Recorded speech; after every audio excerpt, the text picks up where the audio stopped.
Greetings, clobberers and clobberets out there in the universe. Hey,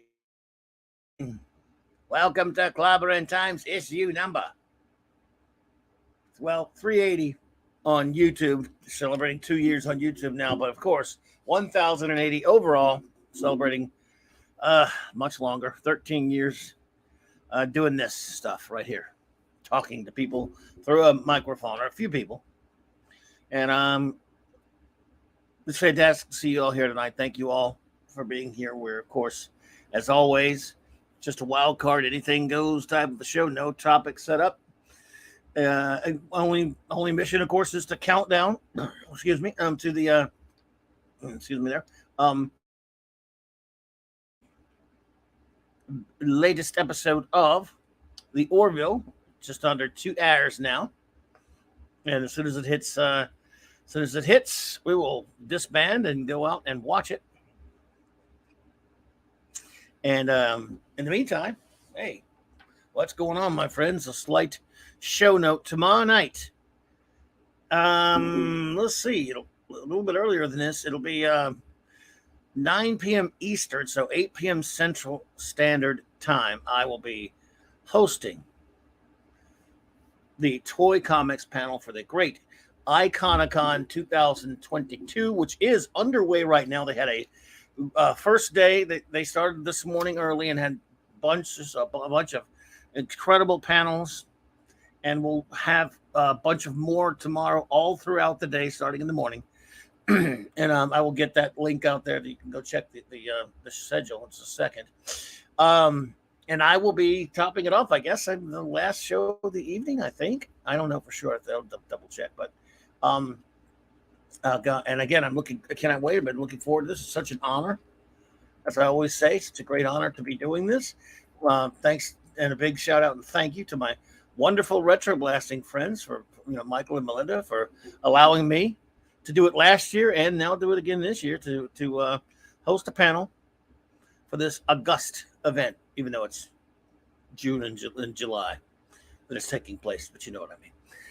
It could be in August, no, they could have announced it that way, an August event, but that's never going to be funny. Anyway, nevertheless, it's just fantastic. I cannot wait to do that. I will be joined, of course, by the great Michael French, the master retro blaster himself, again, a good friend, longtime friend.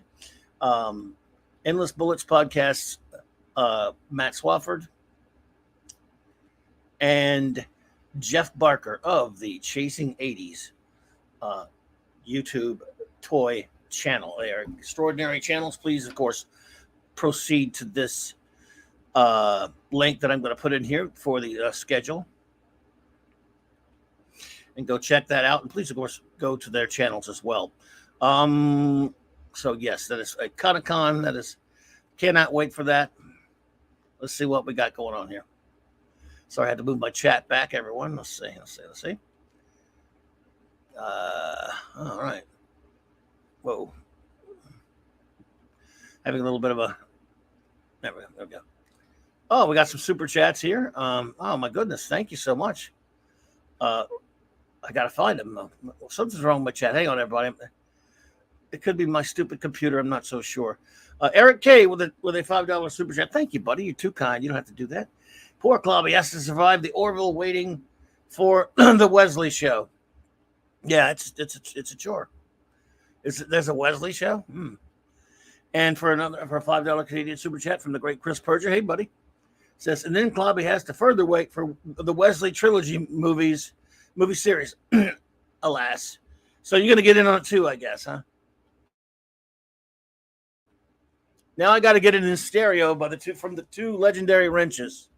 I tell you, I get no respect. Hey, I can tell you, just get no respect at all from all these people in the chat. Whoa, but I'm still glad to see you all. All right, let's shout out some friends here. Of course, again, the aforementioned great Eric K, the Bronze Wrencher. Thank you for being here, buddy. Thank you for the super chats, both you and the great Chris Persia. I'm always not worthy dudes, but honored to have you here. Thank you so much. Adam Outsider, what's up, Fanty? Good to see you, bub. Always great to have you here, my friend. Where is we? Maddie's daddy, Steve Mitchum. What's up, bro? Hope you're doing well. Hope Maddie is doing well. Good to see you, buddy. Wagner. I can't say it like our wonderful number one does. Wagner. So I tried. Good to see you, Gwag. Thanks for being here, man. J-Man, buddy. What is up with your bad self? Good to see you. Good to see you, man. You know, not only did you made a great haul at a con this weekend. No less than 4 of my buds, because I can count you as one of them now, were at cons this weekend, and 2 of you made some picked up a bunch of stash. One buddy of mine my buddy who went to Heroes Con, got tons of West, got tons of great stuff. One day I'll get him on the show some of that. But he also came out with a big haul there. He's been on the show before and showed a bunch of his cool stuff he had. So. And I'm glad you did as well. And 2 other friends of mine were there as creatives. They're artists. But all 4 different cons this past weekend. So, D Bud Buddy, what is up? Hope you're doing well, feeling better, my friend. Great to see you, the man of iron. Maximum Redstone. Max, what is up, buddy? Master of the Limerick. It's good to see you, friend. Hope you're doing well. JT Kurt. Hey, JT. Say schedule or schedule. Which way do you like it? Snail Messiah, what's up, my friend? It is good to see you, buddy. Always a pleasure. I hope you were doing well, my friend. Thank you for being here. Hello, Pops. I finally caught a live show. Well, I'm glad you're here. I'm glad you did. Thank you so much. On Wednesday night, it's just kind of anything goes, or you count down to the next Orville episode. I'm sure hoping it's not like last week personally, but if those of you enjoyed last week, hey, then you're probably not in my position, and I hope not, because I was so much looking forward to this show. We'll see what happens. Now I'm kind of nervous about it. Ezra Goldstein, hey, good to see you. Thank you for being here. Boosh McFadden, hello. Welcome, sir. Welcome to you all. And so, but yes, we shall continue to count it down as we always do on Wednesday night.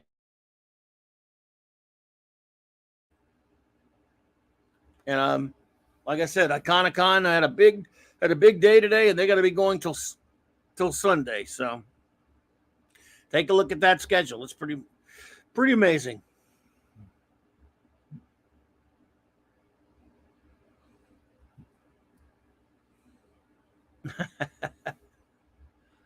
Let's see. Don't say Phantom Outsider. That is news to me. Phantom Clobberin time, your friends demand the clobby cut of your work of love. What work of love would that be? Mark D with C's. Well, if you feel like popping in later, Mark D, let me know. But if you're busy, no biggie. But if you feel like popping in, let me know. Let's see here. Well, this is a small picture, but that was just my phone background. For some reason, I was doing work for the Iconicon panel, but I'm operating right now on 0 sleep. I have not slept. I don't think I got almost no sleep last night. I'm not going to get any tonight because after the Orville episode tonight, after the show, I got to watch the new Orville, and then I'm going to be on with our buddy Nerdporial Live Forum. There's a link in my chat below. Let me get this link, actually. I think I may have it. After I'll be on Nerdporial Live Forum's Orville reaction show. I don't think I have his. I'll try to find his link later. If anyone can help me with that, I appreciate it. Yeah, I'm about like Tom. Hey, wishful thinking. Good to see you. Hey. Great to have you here, wishful thinking. I don't know if has wishful thinking been here before. Have you been here before, wishful thinking?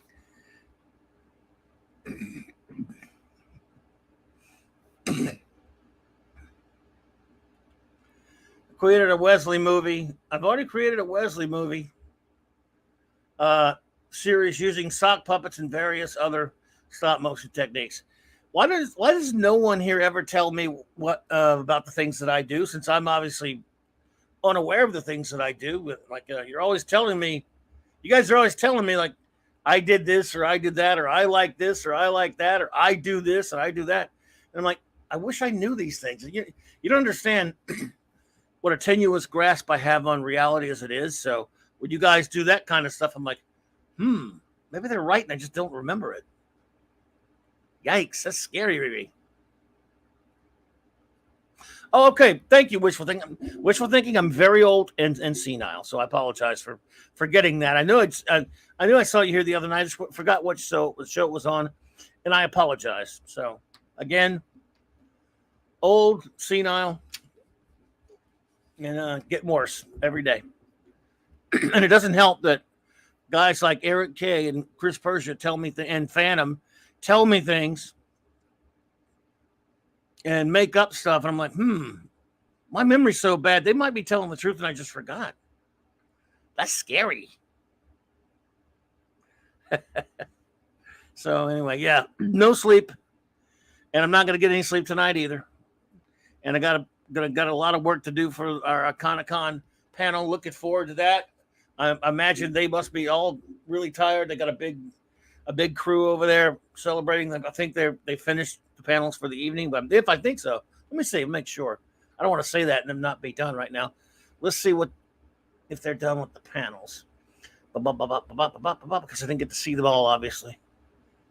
Oops. Where you at? Okay. I think they may have got that last one done now, probably. I'm thinking maybe. I don't know for sure. But that was the Endless Bullets one. So, but that was probably, they're probably still in the midst of it. After that, that'll be the last one. And tomorrow they open up with the RC Mauler, the G.I. Joeberg, premier G.I. Joe Mauler tank remote control upgrade. Okay, that's cool. That's amazing. So, full day tomorrow starting at 7 a.m. My time, I believe, Central Time. Cardinal Sin what's up, dude? Hey, man. Good to see you, buddy. Hey, Pop Culture Curator, good to see you. Cardinal Sin with a $10 super sticker. I'm not sure what it is because I can't see it over here, but Cardinal, thank you, buddy. You're too kind and too generous. Thank you so much.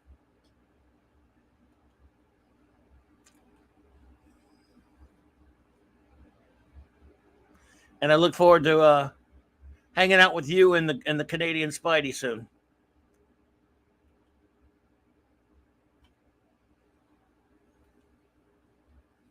So, yeah.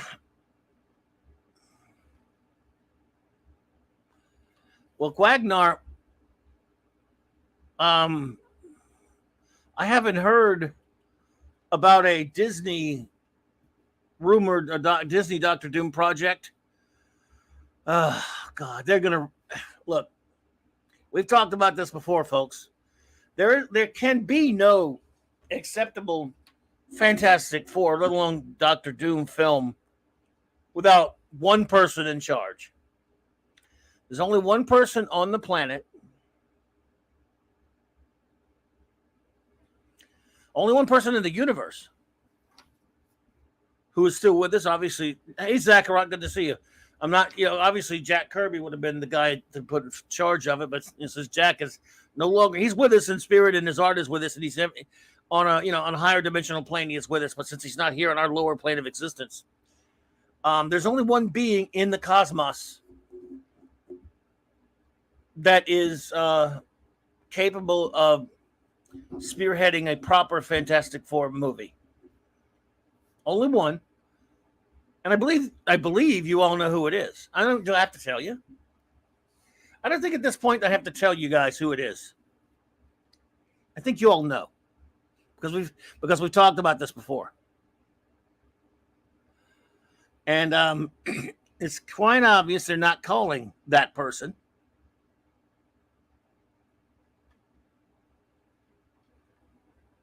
Who is talking to you right now and has the misfortune to look exactly like me.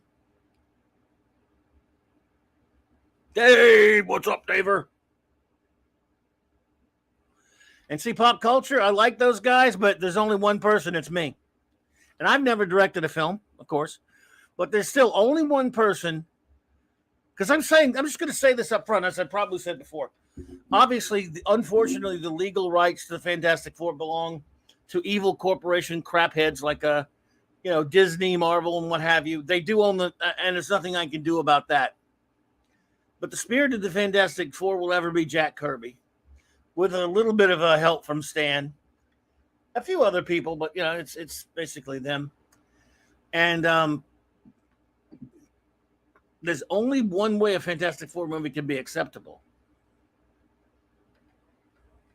And that is if yours truly is in charge, calling the shots. Doesn't mean I have to direct it necessarily. I'm in on the writing, but it just means I have to approve everything. Nothing, in a sense, I'm not the director, but I'm going to control this director. This is, I do believe in artistic freedom and directors should be able to do their own thing. But in this case, it's a special case. So through the spirit of Jack Kirby, I have to control the Fantastic Four movie. Absolutely 100% of it. So I'm claiming ownership of the Fantastic Four right now, ladies and gentlemen. I've done it before. The Fantastic Four, in other words, they could make all the movies they want because they own the rights to do so, legally speaking. Meaning Disney and whatever. But it will not get a seal of approval from me. And I've taken it upon myself, because I am Clobby, to decide. I make the decisions whether or not it's a legitimate Fantastic Four. I can't, in other words, a Fantastic Four film. I can't stop them from making it, but that won't make it a Fantastic Four movie. Well, I tell you what, Chris, just for you, again, since it is a Kirby creation also, I will take over the X-Men movie just for you. But unfortunately, they're not going to let me do that either. So until they do that, now just for you, since you're my pal, I will now declare no X-Men movie is legit until I control it. So they're going to make their stupid Fantastic Four movie. And if it doesn't get a seal of approval from me, it's not legit. You can watch it. If you can sit there and eat your popcorn and watch it all you want, it doesn't make it a Fantastic Four movie just because they call it that. Now, look, I love a lot of things in this world. I don't get that much say on any of that stuff, but I'm taking the reign. I'm saying it right now. And I want to see, unless Jack Kirby himself comes back and takes that responsibility away from me, I'm calling it right now. It's mine. Pop culture, if I were you, I would take over the Incredible Hulk. Sure, you could have him. I love Hulk as well. I love the Hulk. Not too long, not too soon. It won't be too soon. Pretty soon we'll be doing the Hulk show. Now, J-Man, I would trust J-Man in charge of Superman. I think I would trust J-Man in charge with Superman. Now, again, with Superman, I'm going to have to make a litmus test before I just dole out that responsibility for someone. In other words, I have to test anyone like X-Men. X-Men's not, I'm not the biggest X-Men guy, but I respect it. But the Hulk, Superman, something, and Batman, other things that I love, I will delegate those to others, but I do have to run a test on you. So, for example, I would have to run a test on J-Man. But I would consider him definitely for the job of. And again, this is not directing. See, this is a different. This is being in charge. The Feige, like being the Feige, whom I'm not a big Feige fan anymore, but being in charge of what happens, because these big movies, the directors don't get to do what they want to do. They're in, the producer's really in charge. Nothing gets on that. In most movies, the director has a lot of carte blanche, but nothing gets on the screen if Kevin Feige doesn't want it to be on the screen. It doesn't get on there if it's a Disney, Marvel, MCU movie. Producer, whatever you want to call him. In this case, it's different. He's just the boss. He's the dictator. Emphasis on the word dick. The Atomic Leech. Is it Lich or Leech? Atomic Leech. I hope I'm saying that correctly. Atomic. Hello there, the Atomic. Welcome, sir. So I would definitely let J-Man apply for that job, and I would give him,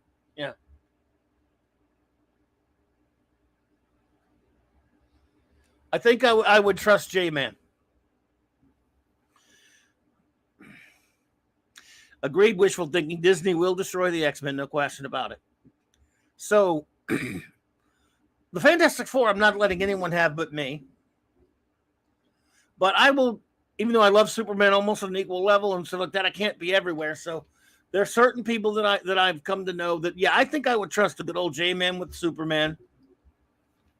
I would trust Chris Persia with the X-Men. Chris Persia, if I can't do it, I'll let you have X-Men, pal. I trust you.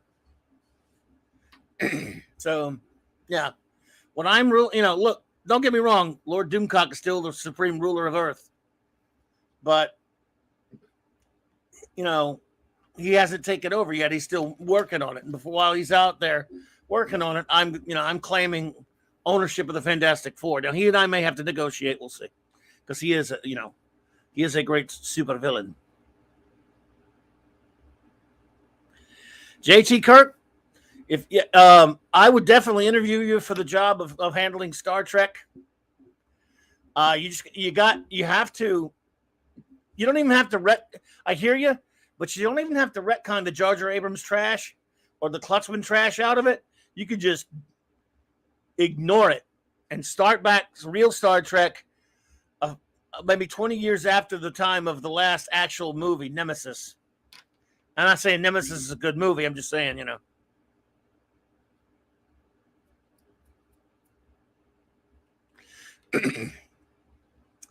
Max says, there's no way Clobberin Times will trust me with Superman after my professed love of the Lester cut, but I know I'll get Blake 7. Actually, no one's going to get Blake 7 because I don't want it touched. I love you, Maxie, but nobody gets Blake 7. It never needs to be remade. Atomic, I assure you, Dr. Doom will be in good hands when I'm running it. However, I would trust you. I would trust you with Superman, Max. I mean, I think I've already probably given the job to Jay, but I would trust you with it. No, I do hate the Lester cut, but that's okay.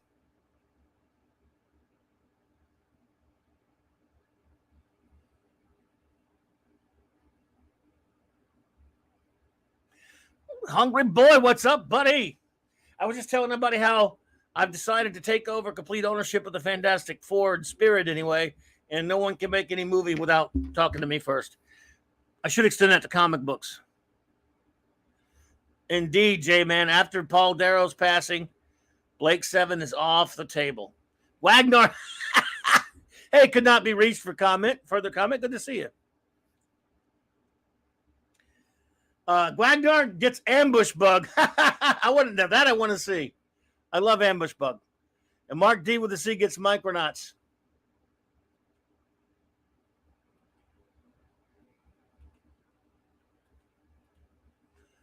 Mark D with the C gets Micronauts. But beep, beep, beep. See, we're working together here. Clobberin Times will rule all the IPs.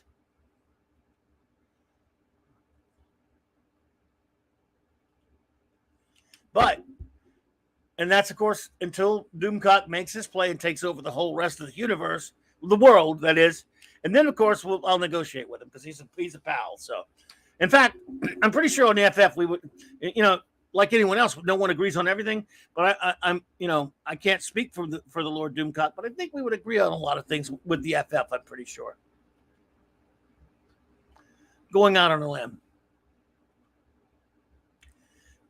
but we'll see.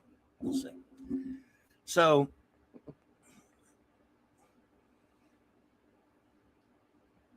in fact, let's see here. I've got the FF, but I can't do everything. Like I said, so yeah, definitely, J-Man gets Superman. I might call a moratorium on Batman movies, but no, we don't need any Batman movies for 10 years. We don't need any Spider-Man movies for 10 years. Actually, Gwagnar, I'm glad you mentioned, even though you mentioned the Legion of Substitute Heroes, I've decided proprietary rights also on the Legion of Superheroes. I've also taken full control over my beloved Legion of Superheroes, a group I love almost as much as I love the Fantastic Four. So, Max Redstone, Doctor Who is yours. I trust you. JT's got Star Trek. I trust him. Now, I'm delegating you guys, because I trust you, man. Don't make sure my trust is don't betray my trust there. But we don't need any Batman movies. A Batman animated series that's not wokey woke crap like they're probably going to do. Sure, and even that, look, I love Batman to death, but let's cut it out with a little bit of Batman for a while. I think. Did you call Legion Phantom? All right, I tell you what, Phantom Outsider, you can be my first officer on the Legion, and I will consult with you. But here's the thing: it's not going to be a movie.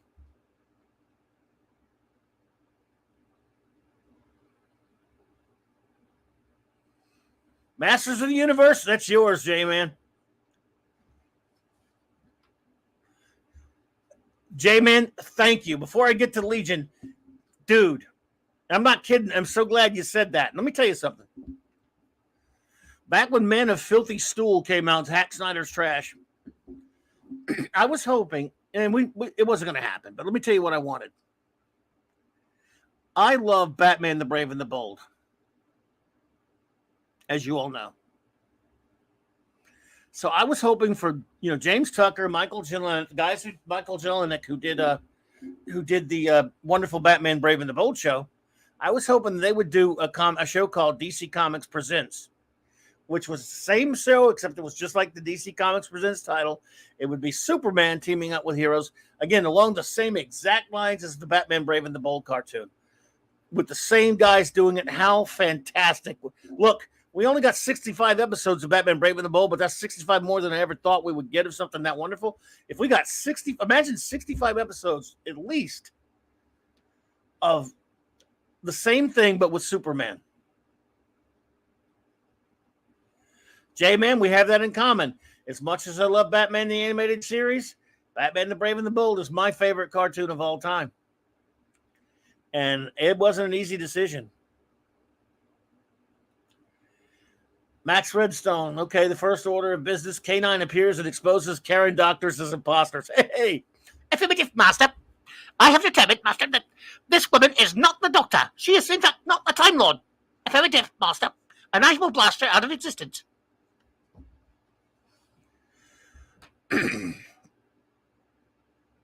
So,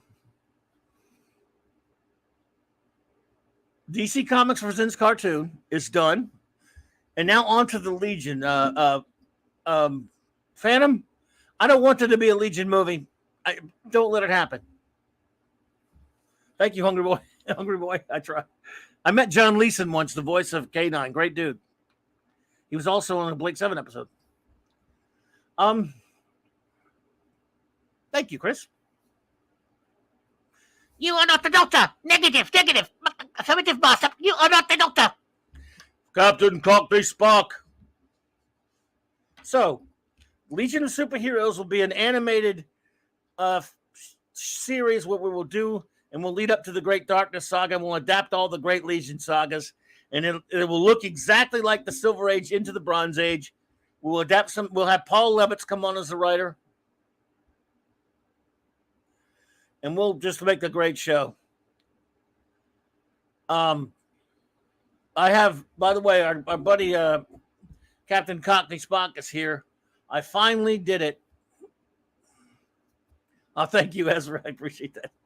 I finally did it for the first time since 1982 as a young lad just south of 18 years old. When I walked into a movie theater by myself because I was seeing all these cool pictures in Starlog magazine with a movie of Harrison Ford, a movie called Blade Runner. I watched it that one time. I never watched it again. There was nothing against the movie. I liked it fine. I think at the time, I was a kid. That time I was just spending all my time going to see Wrath of Khan and Tron and Conan and all those other movies that came out that summer over and over again. And so I have not seen the film since 1982.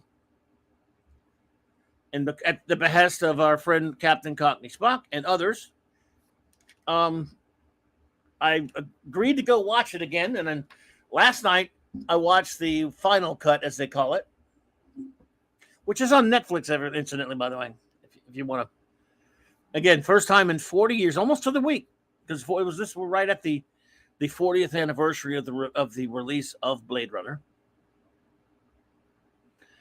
And there's that question And by the way, I like the movie better now that I'm older. Certainly like it. It was. I mean, look, I have some. We all have movies that some people just think of the greatest ever. That we're like, that was good, but it wasn't my bag, but it was okay. I don't dislike it, and that's one of those for me. Welcome to the great Mark D with the C. Hey, hail to everyone in the dude? chat. Thank you for having me. Welcome. Oh, and I got to know. I guess you're getting What? to the answer now. On Blade Runner, you got Well, the yeah. final deciding vote. Well, and yet our good buddy Captain Cotton Spock has Yeah. been kind enough to give me the You get the deciding final vote. He said, right? deciding vote on the hotly debated subject or topic of whether or not Rick Deckard is a replicant or a human being. And I gotta say, since I'm not one of the hardcore fans, I've only watched it those 2 times. Maybe you need to watch it like over and over again and be obsessed with it to have an opinion on that. And I did pay attention. I watched the whole thing. Kal-El, what's up, bro? Welcome. But I'm not sure I have an opinion on it. Maybe I need to think about it a lot more.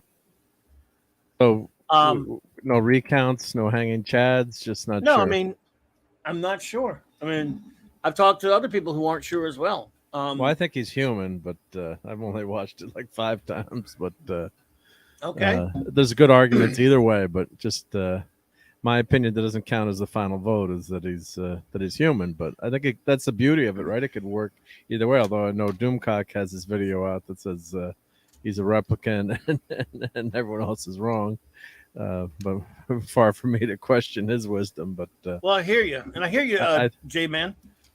Well, you know what though? I maybe I need to watch his video. I've never seen his video. Hungry Boy says he wants him to be human. If he's a replicant, how long do you think he will live? There's a good point. They don't live long, or maybe he's one that is. I don't know. There's too much. Maybe he's one that will live long. Maybe he's one that doesn't have the limit. But don't they all? I think so, right? Yeah, they're all programmed. Kind of like Data's mom in the episode Inheritance, or what was the name of the episode? Season 7, where Data finds out his mom is an android version of Soong's. Right. Yeah, and J-Man's a replicant. I knew that though. Anybody who likes Highlander 2 is automatically a replicant with a definite.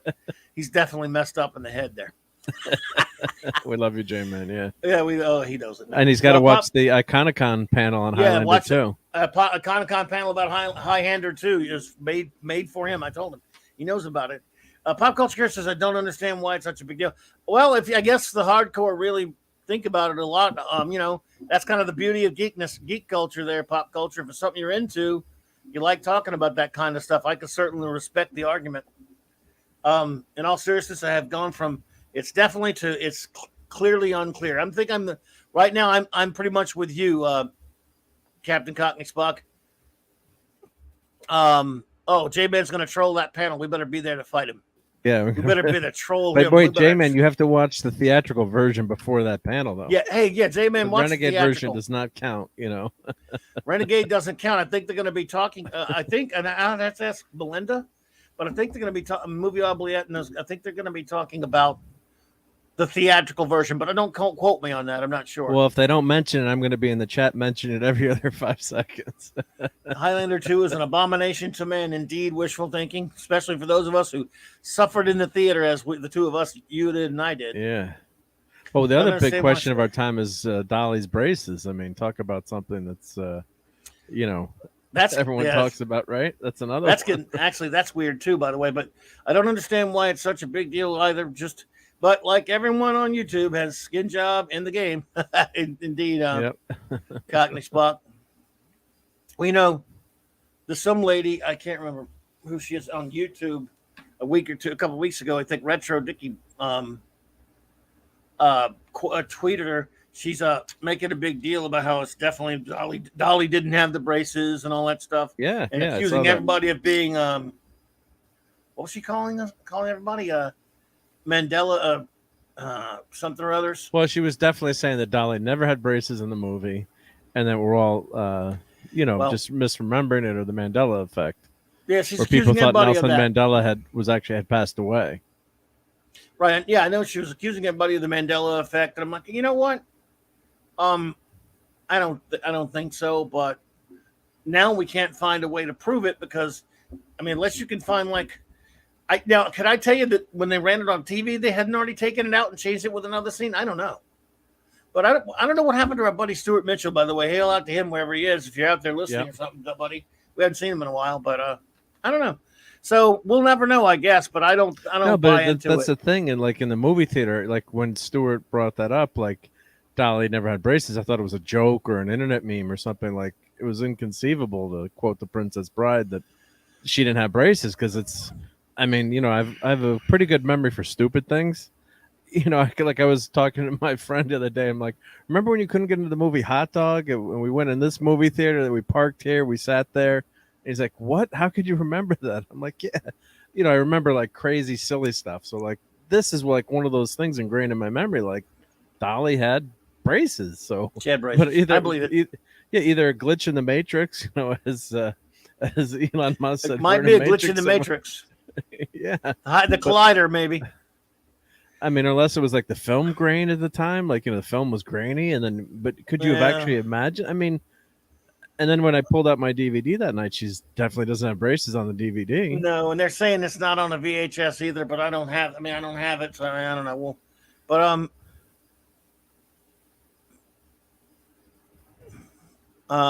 let's see, he says. And by the way, Hungry Boy, I can't remember who it was now, but it was a week or two ago. Why would they digitally remove them? I own all bonds, but never saw them through Blu-ray.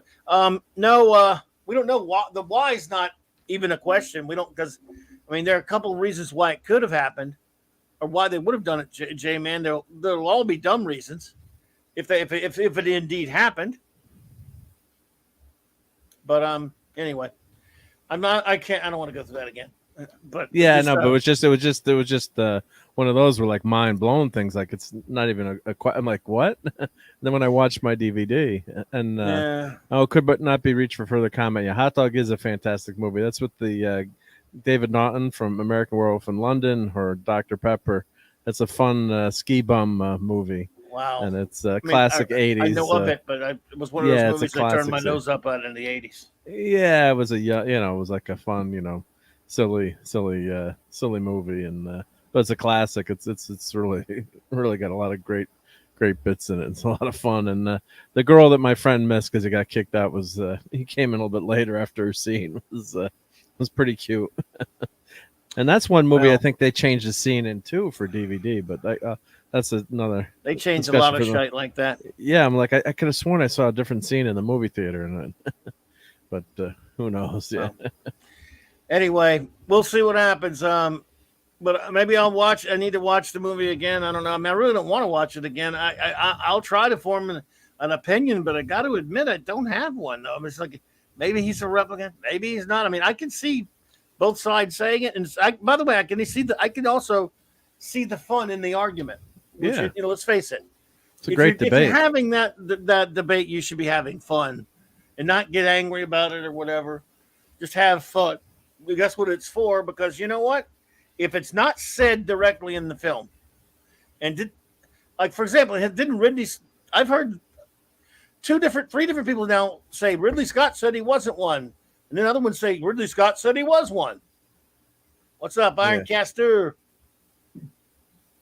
Hey, Ironcaster. Good to see you, buddy. So I've heard three different people tell me that both Ridley Scott has said he is and he isn't, and I've heard people say Harrison Ford said he isn't. Harrison Ford has no say in it. I mean, he's the actor. I mean, he does what they tell him to, say. He says lines, and so he didn't write. Philip K. Dick. Now again, the book's different too. Obviously, the novella or whatever. So what are you going to do with it? I mean, again, I guess. Okay, well there you go. Again, that adds to the confusion, Cardinal. He said interviews with Ridley Scott. He said both. Well, that just adds to the confusion. So he probably did that on purpose. Yeah, we'll never know. Yeah, maybe he did it on purpose, or maybe he gave interviews at two disparate times. A buddy of mine, for example, that I was just talking to today, he's a big fan of the original. He hates the director's cut. I'm not talking about the final cut that I watched. I'm talking about the one in the early '90s that came out with a director's cut. Without the voiceover, that one of those versions. Yes, and he loves the voiceover, and Harrison Ford hated it. I like the voiceover actually. One version they show the dream with the unicorn. James almost leaves a unicorn at the door, saying he knows his dream, so therefore he is a replicant. That is that's in the one I watched. That's in the final cut. So,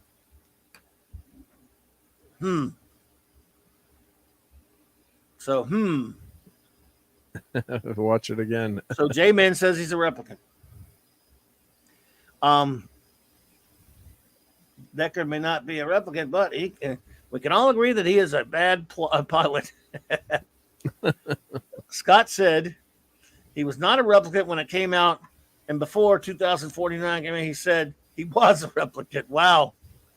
He's just being a troll, I guess. R.M. Briggs, number one leg. Wee, indeed. Wee. Hey, Raquel. Good to see you, number one. I hope you're doing well. Love you.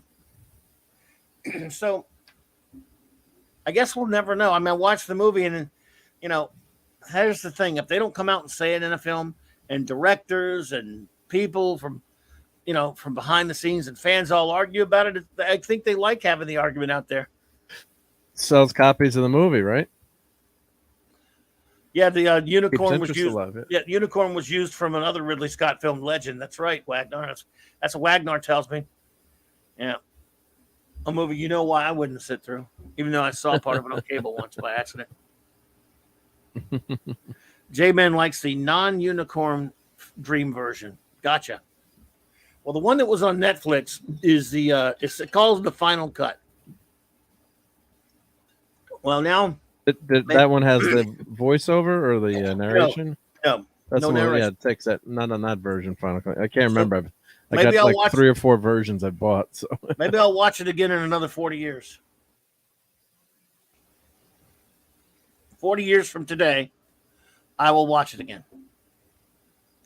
I will be one of the world's oldest people, but hey, doesn't matter. Yes, the voiceover only exists in the theatrical, which I guess you can still get. Thanks, J-Man. Yeah, no, I have so many copies of that I can't remember which. And then you have I got that Ultimate Edition that came with a suitcase with with some of the toys and with it's a really cool package and Okay. like memorabilia. And then after I bought it on DVD, then they came out with it on Blu-ray, and I think, or was it 4K Blu? Or is it out on 4K now? I can't remember. But that was the movie that got me to buy DVDs too, because I was watching Blade Runner. I had it on VHS, and you're watching that building that kind of looks like a pyramid in the beginning, and it's all kind of fuzzy. The lights are fuzzy. Then I put on, of course, back then it was a Blu-ray. It wasn't even compared to 4K. But I put a Blu-ray, and I'm like, wow, the edges are sharper. There's all pinpoints of light on it. I'm like, wait, there's a totally different scene. I'm like, dang, now that means DVDs are better. I got to get rid of these VHS tapes, or Yeah, five versions set. 5 versions. That's ridiculous. Yeah, I think that's the briefcase. That's the one I have. Yeah, but then they came out with a Blu-ray version, if I'm not mistaken. After that, I think that was a DVD crazy version. And then I have the briefcase I keep out, and I put the Blu-rays in that briefcase version because it's so cool. Yeah. Yeah. Well, that's ridiculous. 5 versions is stupid. I mean, what the hell? 3 is extreme. 5 is idiotic. Yeah. So, what are you gonna do? But anyway, yeah. So, like I was saying earlier, I think we've got our plans now firmly laid out for who gets to make what. Now, I will be in charge of all Fantastic Four products. I'm in charge of all of it. Don't get me wrong, but I will delegate certain things. Yeah. You get Micronauts, and then you could let that be a movie or an animated. I don't know what you want to do, but I'd probably try to do live action. The problem is I'd have to be dictator of the world so I can get all the rights back, because then you'd have to get the rights for the Marvel characters and the Hasbro has the other Micronauts. Yeah. Well, yeah, which is a pain. Yeah. The rights are split. That's why I got that handled. Yeah, you got that handled, right? Oh, that's taken care of. You're fine right there. All right, so cool. Yeah, because again, remember, I'm controlling all this stuff. So yeah, and the Fantastic Four, again, I think I would probably just Legion will be animated. Fantastic Four will be really, I don't know about a live action, but yeah, I'll do it for everybody else's sake as long as they have me in charge of it. Yeah. As long as I'm calling the shots, and I might even make it a period piece and really piss everybody off. Why not? Right. I'm gonna make it. I'm gonna set it in 1961. How you like them That's apples? where it should be. That's what it should be, right? Yeah. Hi-yo, yeah. Hi-yo, yeah. Hi-yo, yeah. Hi. Wrote 1961 is where it's going to be. So if they don't like it, they can suck it, Disney. So, but Wagner said he heard something about some kind of Doctor Doom project. I don't know what the deal is with that Wagner, but aren't they just going to put him in their shitty Fantastic Four fake movie, or could they do like a series on Disney Doctor Doom and then come out with him in the movie? Oh, they're saying Howard Stern might have leaked it accidentally. Really? Why would Howard Stern have leaked it accidentally? Who said Send him. I'm reading the article now, but where does he get it from? You want me to share the screen, or I guess so. I mean, yeah, why not? Right? Yep. Here, let me flip my StreamYard to the other screen here. It's just some silly leak that how would he know? Well, I'm buzzing through the article right now, so let me see what it says here. Let me pull it up full screen here. Look, I wouldn't have put it past the idiots to put Doctor Doom before the Fantastic Four. Well, maybe they would be doing a like we said, like a TV show that introduces the character, or maybe they could adapt like that Doctor Doom miniseries that was so cool. The limited series, the purple Valkyrie exactly, number one. Loves that one. Yeah. Yes, his face is leaking. He's a dumbass. Let's see, share. Said Stern claimed he is in it. Okay, he's just screw. I don't believe it. I mean, I don't put it past these idiots. Don't get me wrong. Well, you never know, right? All right, they're gonna let him play Doctor Doom or what? Well, you don't see his face, right? So. Let's see. So he says Stern is heard talking and produced by his plans for this summer, which apparently includes plans to appear. Well, they use plans too many times in that sentence. If Raquel is still in the chat, I think the grammar police just threw a 15-yard penalty on that sentence. Horrible construction there. Which apparently includes plans to appear in Doctor Doom in some capacity. Robert Downey Jr. is among other names that come up. So they're going over the schedule with me. It's going to suck. Stern is heard saying, he hates getting up early. I told you I'm going to do Doctor Doom. That's the thing. But believe me, I'm effing miserable about it. I called Robert Downey Jr. and I was asking him acting techniques. The clip began circulating on social media, leading wild speculation. Would Howard Stern interview Doctor Doom? Would he be in a What If Season 2 episode? Was it all elaborate prank? Yeah. Yeah, so, I mean... That just sounds crazy to me. But, well, put it this way: if it were true, I wouldn't put it past his dumbass to leak something like that. Yeah. Well, yeah, that'd be like the fun thing about, or the nice thing about Doctor Doom, he's he doesn't consider himself a villain. He's a world leader, so he's got diplomatic immunity too. So, of course, I can't imagine him going to be interviewed on Howard Stern. Back in the day, I could see him being, interviewed by Walter Cronkite, maybe, or something like that, but not Howard Stern. Walter Crotchkite. Yeah. Oh, well. I mean, who even listens to Stern at this point? He's so horrible. He's a piece of trash, man. Why would he even be in this thing? I know they wouldn't let him play Doctor Doom, but I mean, just him being in it at all. It's like, why? Yeah. Well, it's a publicity stunt, but he's not that. It's not as popular. Let's see how my Orville's doing. It doesn't look like much right now, but go ahead. Print another Orville. Printing another one? 13. Yeah, well, I keep printing them. Yep. So I got a few to give away, maybe a few to sell. Yep. That's going to be the full version. Yep. So but it's got a lot Orville. Wow. I'm trying to print it all in one piece, but before I've been printing it in two pieces. This is an experiment to print it in one piece, but it's got 14 hours left to print. So wow, we'll see how that's doing there. see how that goes. Because if you print it in half, when you print a half at a time, if something goes wrong, there's less.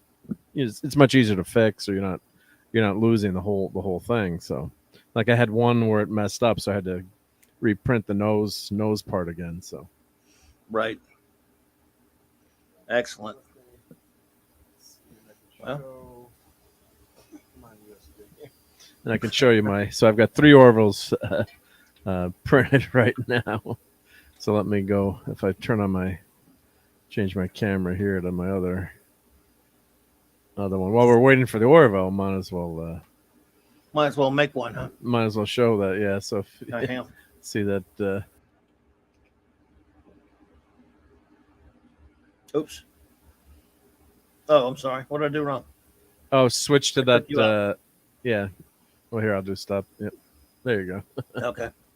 So I got 3 Orvilles. Well, 2. There's a third needs to be glued. Yep. Wow. There we go. So so this one would happen. The nose part I was printing. You print them straight up. Apollo, good to see you, dear. Hey, Apollo. Oh, And wow. it stopped printing like with that much left to go. So then I had to go back and measure it and then And tell it pupper. to print the last and the pupper. Yep. Print the Pupper. last batch. So Man, that's amazing. So I got that one going, and then I got to glue the pieces together and keep. Haven't gotten far on the painting, but They're still in space dock, but they're coming along. in space stock. Yeah, so we'll be able to fight the Kalons if we keep printing them. So, but I might just paint one like a silver chrome one just for fun. Maybe I'll put these on Etsy. Like Nice. some people have suggested. Name one of them the Orville. Name the other one the Wilbur. Give the other one I don't know. Name the other one I don't know. The right. Orville. The right, I guess. The right, yeah. Orville. Have different names. Yeah. Didn't he have a picture of the right flyer on his desk with Kermit? Like, was that in the Orville on Ed Mercer's I know he had desk? Kermit. I can't remember. He might have. Or was that, I'm thinking, another Probably. show that should be named it? I'm not sure, sir. Yep. But yeah. Oh, and I did figure out how to get Sparkly Batman on the motorcycle. Kitty Hawk's a good one, Chris. Yeah. Kitty Hawk, yep. I did figure out how to get Sparkly Batman on the motorcycle. Oh yeah. Remember I was showing it there. What'd you do? You just had to bend his knees more. At least he's not NECA and didn't break on you. There he is. Sparkly Batman and the Dread Pirate Roberts. Yep. Rough Girl TV. Hello, love. Good to see you. Thank you for stopping by. It is wonderful to have you with us. That's damn good, though. That's amazing. Yeah, the Princess Bride figures are pretty nice. And I had to Wesley, I couldn't get the sword into his hand, so I had to boil some water and dip his hand. And there's always something with action figures, right? But yeah, sometimes you got to boil water for them.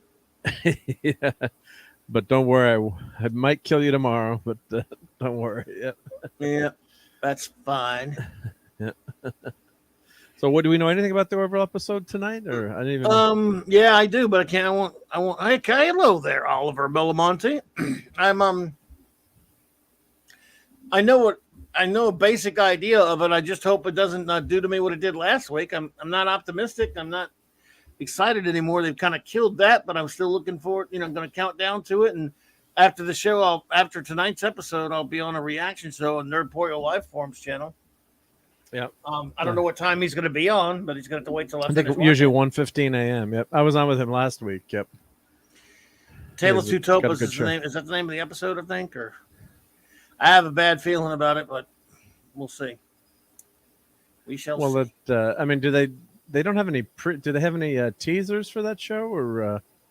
Thank you, Rough Girl. Appreciate trailers? that. I don't know. I never really see the trailers. I think they do, but I never really watch them. I never really got on my way to watch them. Next week on the Orville, Yeah, I think they do have them, but I haven't seen them. I never.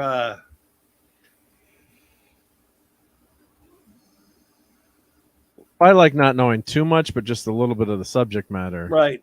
It's fun. If you just know the title, sometimes it's fun to know that. I'm right there with you. I'm right there with you, RM Briggs. Number one, same here. I will stand by the truth as I see it. I mean, as far as opinions go and everything else.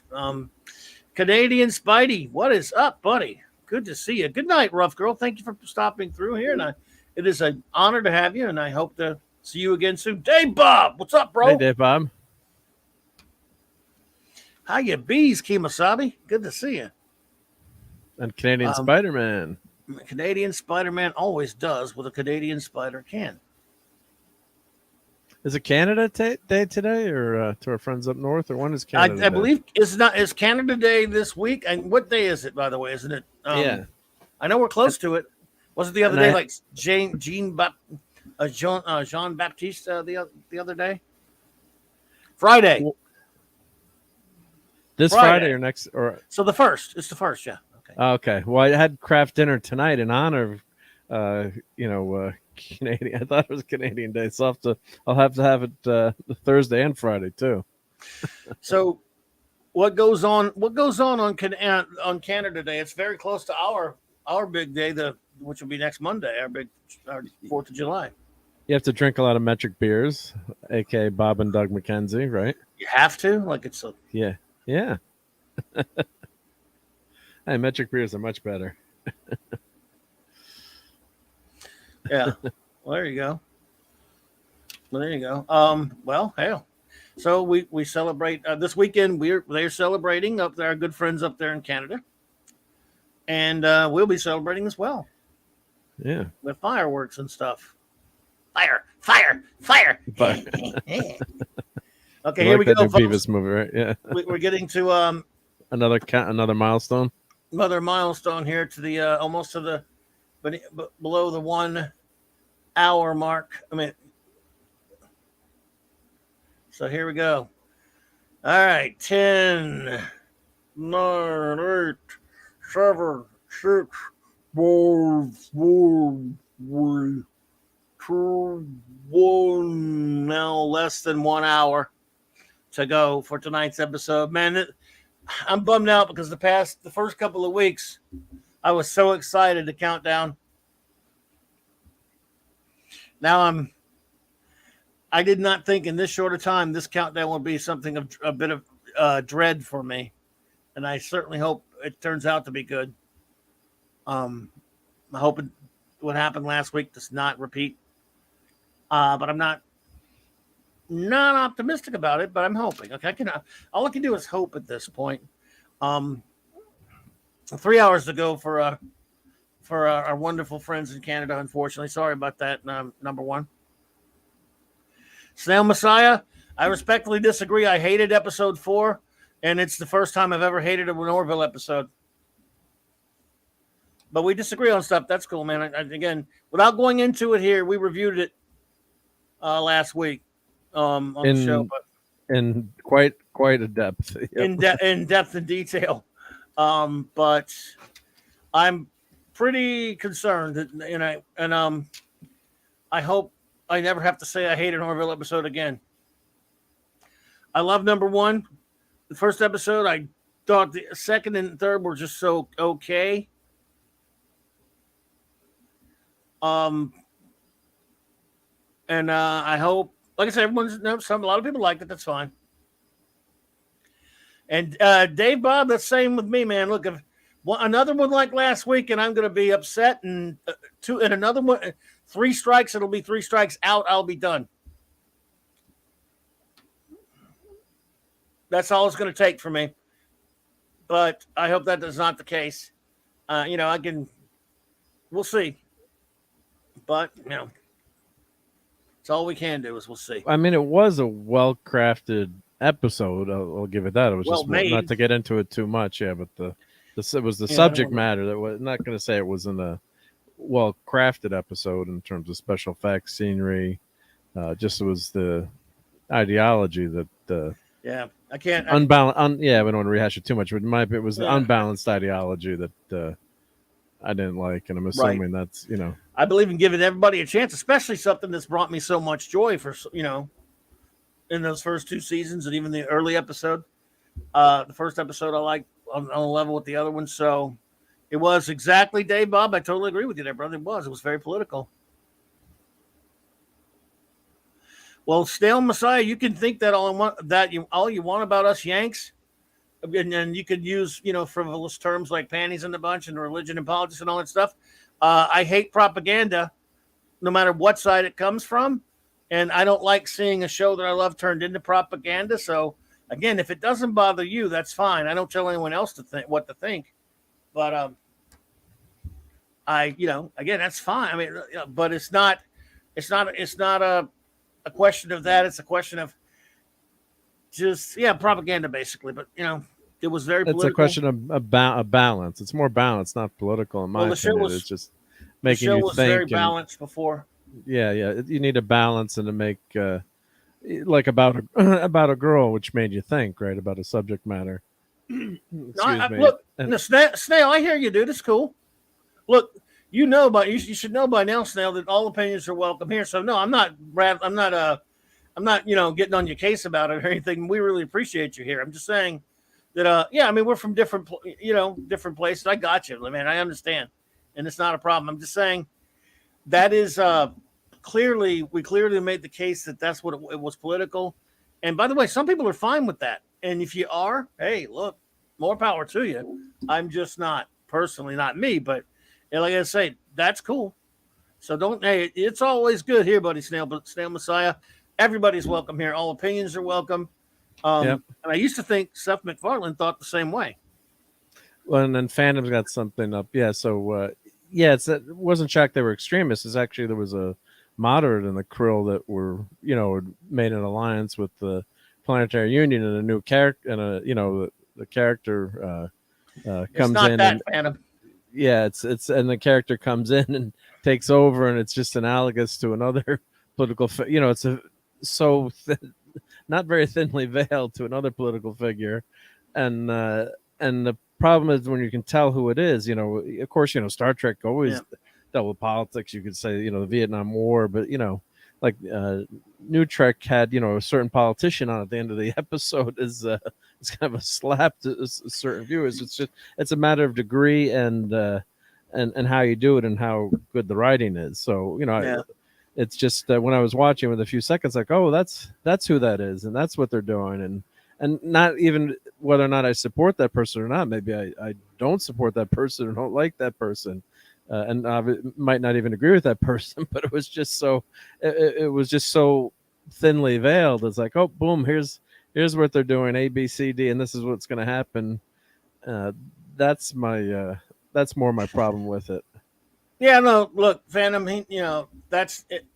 That wasn't in character with the Krill. The Krill being extremist was fine. Them being portrayed, put you like this.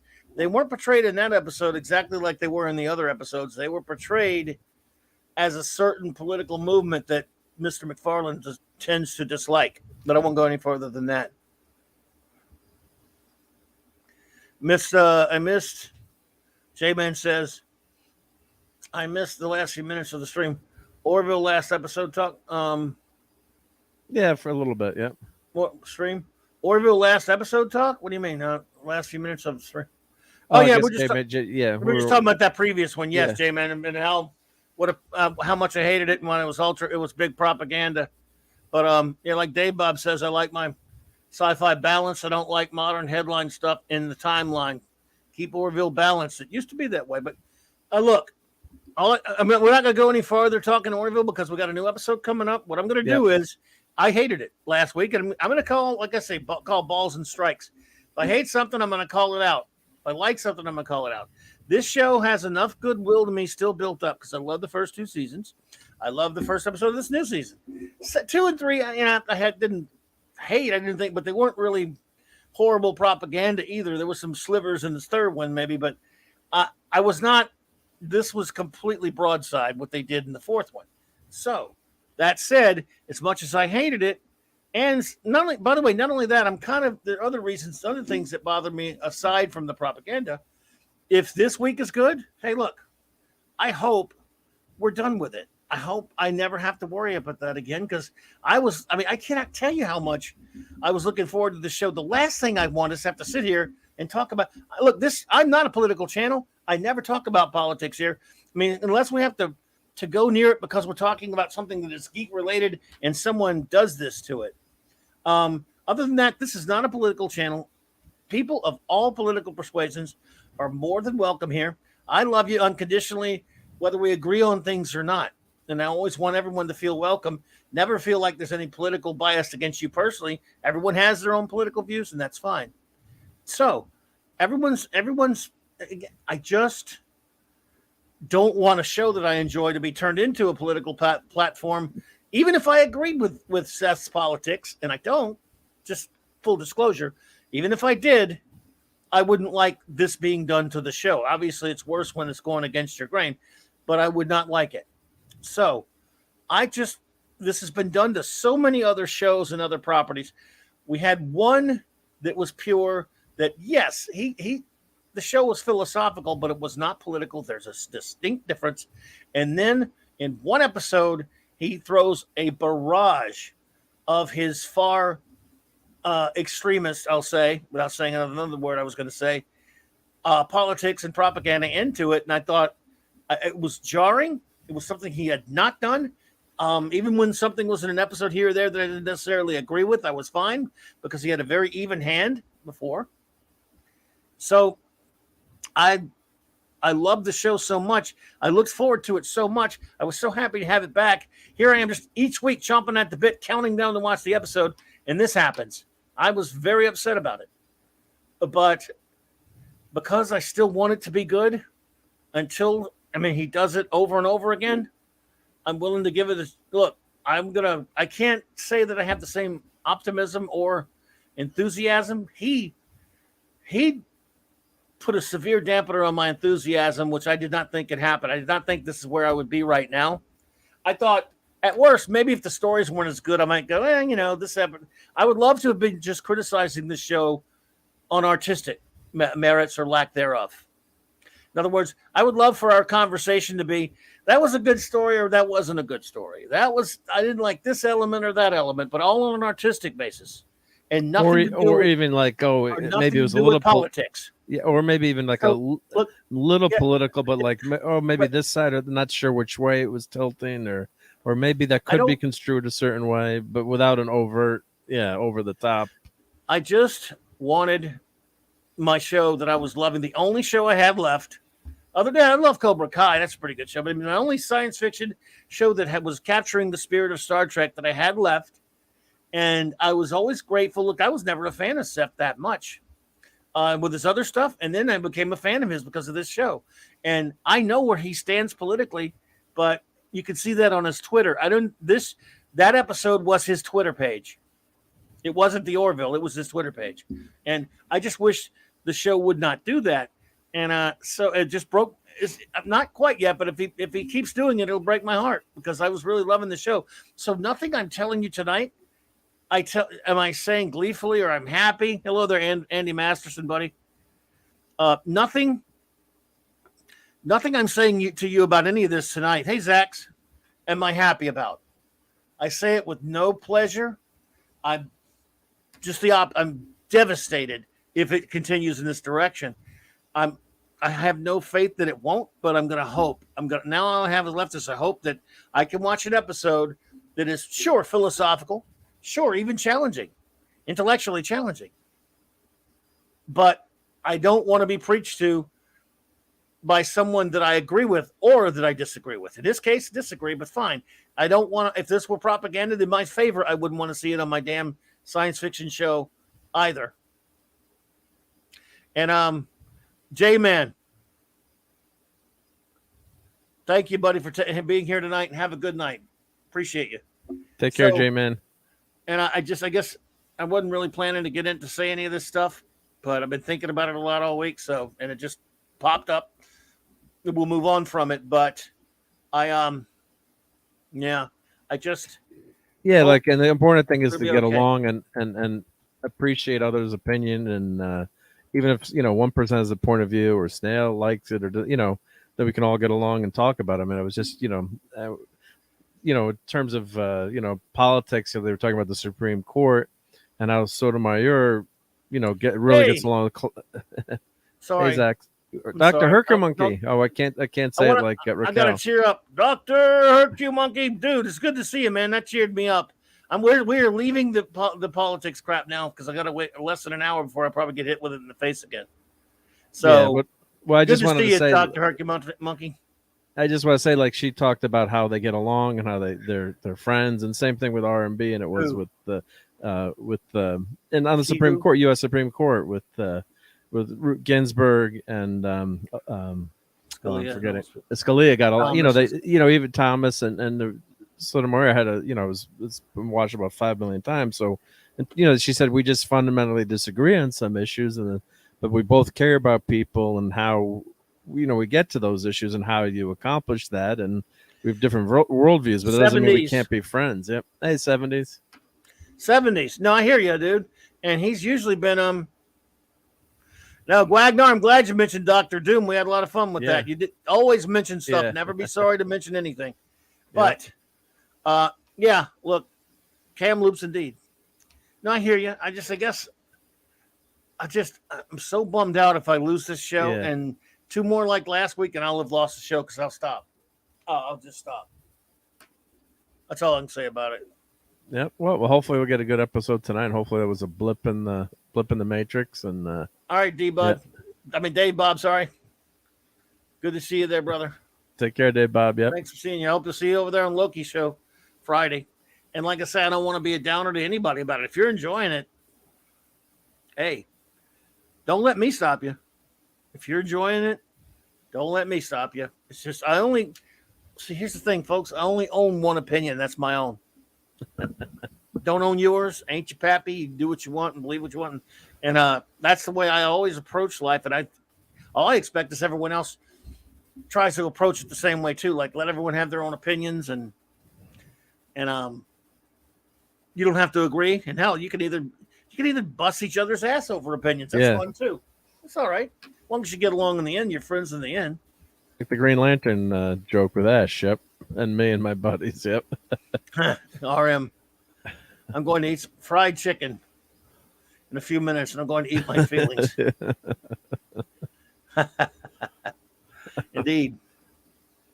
Well, I had craft dinner today, so that was Sam good. Messiah, I got to tell you, I actually love the whole Yanks thing myself. I call us Yanks, but see, the thing is now, actually, though, Snail, Mark is a Yankee because he's from the Northeast. Yeah, I'm a Southerner. Northerner. So I'm a Reb. And I like the New York Yankees too. It's always funny to me, by the way, how people in other countries call all Americans Yanks when the Yankees are up north. Nobody down south calls himself a Yankee. Very true. And most people hate the Yankees. Yeah, they hate the Yankees team, and they got Phantom's like me, a Yankees fan and a Yankee. Way to go, Phantom! Bunch of damn Yankees is like the quote from the MASH, the MASH movie when. One of my favorite movies when Tom Skerritt Duke said, "It's enough trouble with you two Yankees in this town, man. Hanging around with you Yankees." Now, right. I guess Canadians aren't Yankees. They're different, but northern people in America, they're England. Yankees. Yeah, the New Englanders. Yeah, Northeasterners are a bunch of damn Yankees. Yeah, Jim boy, y'all eating ever all had that a fancy lobster? Real cold Georgia style mint julep, huh? Yeah, we don't eat. There's no good barbecue up here. Well, now there is because we've been invaded by Southerners in a good way. But yeah, you got before up here it was the land of casseroles and New England clam chowder, that kind of stuff. So there you see. Chris is a Jays fan. The Blue Jays, yay. Toronto Yankees, Blue Jays, boo. yep. Boo Yankees. I'm just kidding. I don't even have a baseball team. Pop culture curator. At least you have a baseball team. We don't have one down here. You don't, right? Yeah. Pop culture, thank you so much, man. You're too kind. Thank you. I appreciate that for your $5 super chat. Yeah, I know, Steve. I know we all get called Yankees. I'm just saying that we don't like it. But I'm just kidding. We like it fine, Snail. I'm just joking with you. She doesn't know about you. He says she doesn't know about you and must remain that way. Can I talk to her? Yes. Garbage, ignorant, juvenile writing. Agreed. I believe he is speaking of garbage that appeared in last episode called Gently Falling Rain. Let's go. No argument for me, pop culture. I'm very upset with it. I hope it changes. I want some good writing again. But see, there's the gray Orville and there's the white Orville. Yeah, well, that one's just been primed, so I got to Space finish Dock. my Would you paint please job. paint this ship? We can't leave until we're painted. Soon there's an Orville in pieces there too. So, Briggs, this is the captain. How can you have a red alert? How can you have a yellow alert in Space Dock? Right? Yeah. Sir, someone is stealing the Orville. Yep. Oh, my. Just like George Takei. Yep. Don't call me Tiny. Don't call me. Yep. Yeah, I just watched Star that again Trek. the other night. I love Trek 3. Trek 3. Yep. That's a great scene where they steal the Enterprise. Yeah. Gently falling poo. Exactly. To be fair, there were artistic things I didn't like about the episode either. One problem I have is, and I've talked about this a lot, I know we're never going to get back to old school TV storytelling where each week is like the original series or even TNG, where each week was they didn't care about continuity or arcs. Each week was a different story. Yep. Keely Child, Roll Tide. Hey, Keely. But now, I mean, every single show that has been written for the past, any new show you watch, with the exception of the Orville until now, by the way, everything has been, it's kicked the can down the road writing, where they write long season story arcs to keep from having individual stories. Now, the Orville was really, that's one of the great things about the show in the first 2 seasons. Yes, there was some continuity, sure. It wasn't entirely like old TV where they don't even mention something or hardly ever any continuity. It had continuity and had a few minor arcs, very minor, which was fine. I have because they did that very well. Like on the old shows like Buffy, they actually, they did that very well on Deep Space Nine, where yes, there was an arc here and there, and later they built up to the Dominion War, but it was still individual stories. Deep Space Nine, whereas Babylon 5 was one long story, and even that broke up individual episodes pretty well. In other words, even Babylon 5, which was one long saga, Tolkien-esque in its way, using a science fiction setting. By the way, there were some episodes of Babylon 5 that were pure science fiction. Other ones were like war, adventure, and things like that, and even fantasy. But it still had standalone episodes where every week, in other words, they had arcs, and one week you go to an episode and it had nothing to do with the continuing arc. It would tell a certain story for a certain character. DS9 did that as well. DS9 was sort of like, instead of for once life on a starship in the future, it was life on a space station at the outer rim of the galaxy that had great characters. They told Trek-ish stories. It was still science fiction stories sometimes. Other times it was more drama in a science fiction setting, but it was still very well done. And it was 20-something episodes, and each episode felt like a closed story for the most part. Even on Deep Space Nine, which did have arcs. They did that well with Buffy the Vampire Slayer. They did that well with a lot of shows, even when they had an arc. But now every show, first of all, they don't make 20-some-odd episodes like they used to. They make 10 episodes, right? 10, 12, 8. Yeah. And instead of writing, like say you have a 12-episode season of something, right? Instead of writing 12 episodes, they write one. Sometimes it works. For Cobra Kai, you can kind of see it. It's one story chopped into 10. But that's okay for doing it with some shows. But for like a science fiction show, I would rather, if it's a 12-episode season, which is kind of wimpy, I'd like to see at least 11 different stories. Maybe the last one can deal with it and stuff. But I would rather see, I like standalone stories. Like Raquel talks about all the time, short stories. I love short stories. That doesn't mean everything has to be a short story, but I think the best ones are one-offs. And the amazing thing is old TV until about the 90s. Old TV did have no continuity at all. I mean, unless you were watching something that was like a soap, like a only a dynasty soap opera or Or night. you know, Remember that they called them nighttime soaps. So it's called Dallas and Dynasty. They Dallas. called them nighttime Yeah. soaps Yeah, but I because mean, if you every other watch show, there's no continuity. if you watch Emergency, you got a different show every week, and once in a while they mentioned, different characters. There was always like a running gag about certain characters. The characters were consistent, or actually Yes. the doctor, but other things disappeared too. Like an Emergency, the doctor was one of the doctors was dating the nurse on the show. I'm drawing a blank on my names, but the blonde haired nurse Trixie. Yeah. Trixie, right? And then Right, the other, right.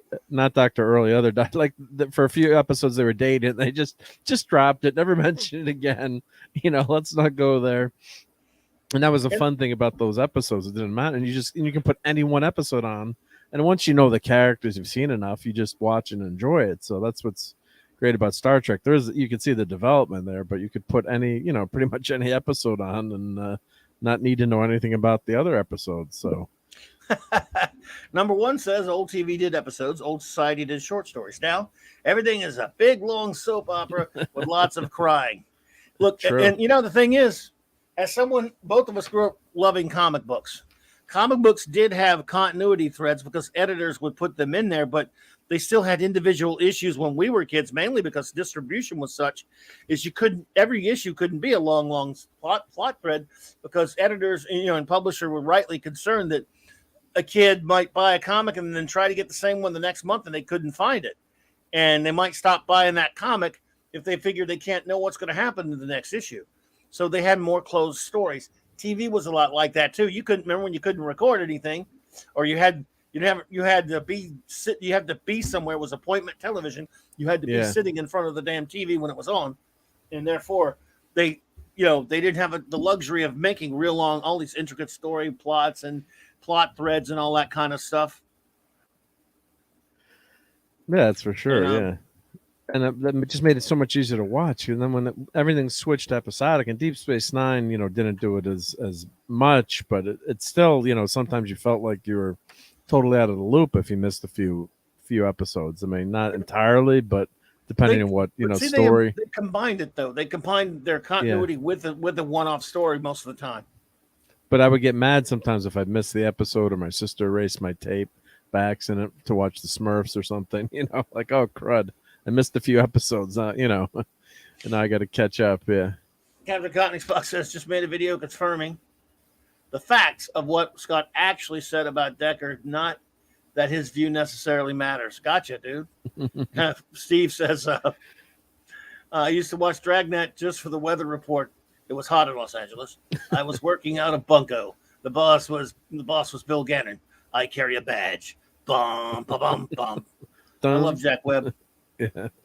Bum, yep. Bum. And that was actually one funny movie that wasn't necessarily a remake but a spoof. But Dan Aykroyd's Dragnet, I kind of enjoyed that. Yep. That was a fun movie, didn't you think? Yeah, what was it? Yeah, well, he did Emergency, Jack Webb, and he did Emergency and Adam 12. Adam 12, and then he must have done a bunch of other shows. Yeah, but Those they were all in the same universe too, because I think Emergency and Adam 12 had and then there was Medical Center. Crossovers. Yeah. Medical Center was connected to Emergency. Yep, I think so. Wasn't it Medical Center? Yeah, I think they interconnected them. They had spin-offs, or episodes were like one episode, and Simon did that with Magnum PI. They had one episode, or was it Murder? No, it was Murder She Wrote. Magnum. Yeah. They were on a Magnum episode. Magnum, right? Yeah. but they weren't in it a lot. Yeah, it was just one episode, but so I think they didn't really get to meet that. They didn't meet that long.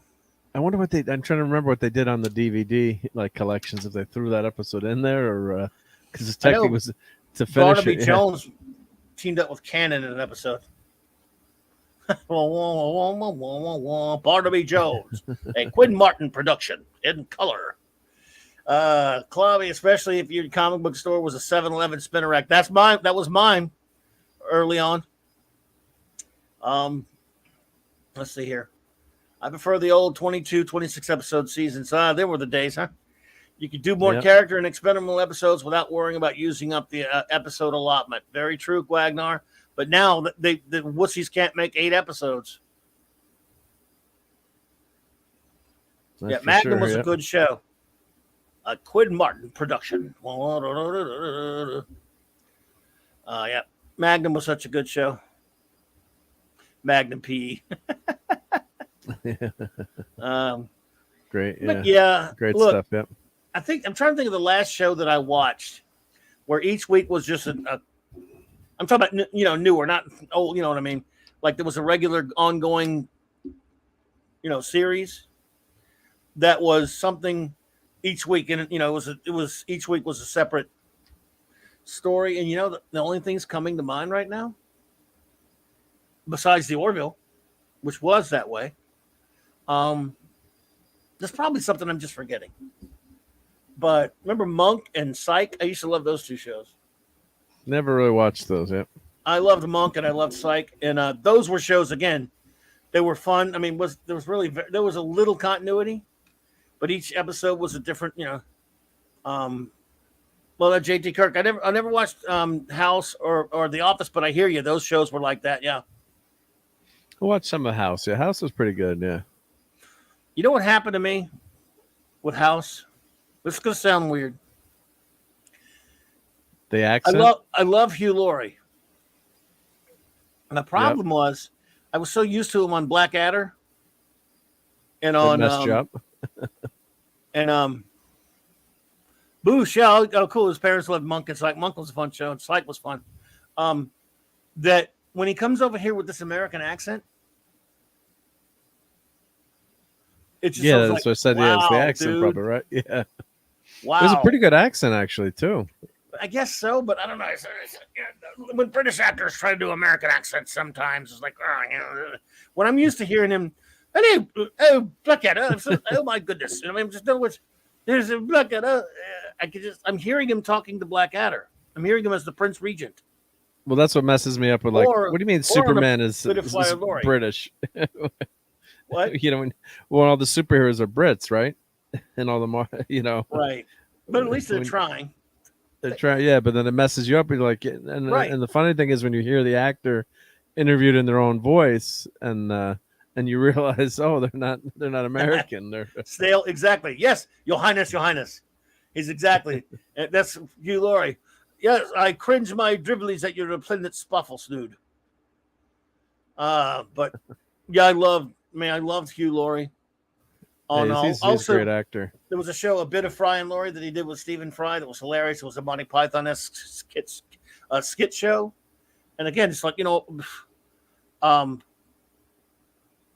he's just so friggin' funny on that show that I can't, I don't know. Then I see him on House and I'm like, he's talking like this. I'm like, what? No, man. A lot of people like it and I respect that. House is a good show, yeah. Yeah.